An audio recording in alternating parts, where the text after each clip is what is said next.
anak sila lain di council. Lada poy sa law department, poy sa governor, minong tibiyas na dulu. But amen, Zamdon ni principal. But ang ito kapuar mata, Tiwadra doon di kaksaw ke didiat, kita lakon rumah. Kini diat ini belayo ada asal ng gubernur. Jangan ada semua benar-benar doon ya ka, way pagaway ka at dong ini kaksaw tuli ngasaw pa pili benar-benar sekali. Baru kaksaw tuli lakon jom jom. Nakba, ini disulit kan.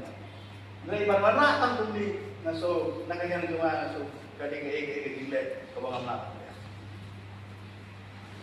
Kepada ini, mereka itu kan ni. Ni ada pesen le, umumnya ya boleh kesal.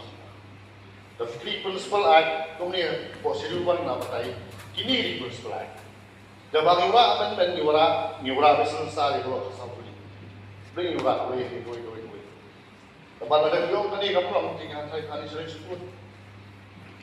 Dan kawan yang sih bertanya sih disebut dari recommendation. Kalau ada approve kan ni, kalau pesok atau hat langsung cukup. Dari mentara dari sini bertanya ini sepet kan, ini sepet ni. Biar lihat.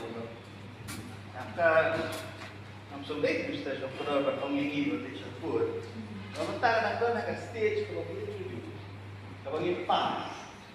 Kita poin itu cuma kalau berisian. Baru yang keren ini ketika title itu peringkat amendment act prosedur. Orang nak principal ada itu, cuba kita tangkap.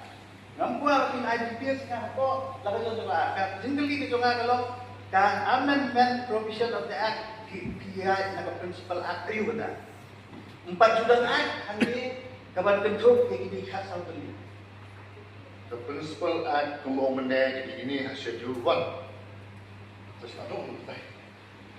Dan standar kata, bagaimana di Principal Act mengirim senlet. Jadi kalau apa yang di sini apa nak siapa kawan saya kan di ada position. Jangan try harus duluan kalau kita usai. Number 1 saudara elak anda. On record suara pas kebel dia bicara apa lada kawan hai gimsete. Kabangun kalau ada lupa dengan atatin. Kemudian confidence.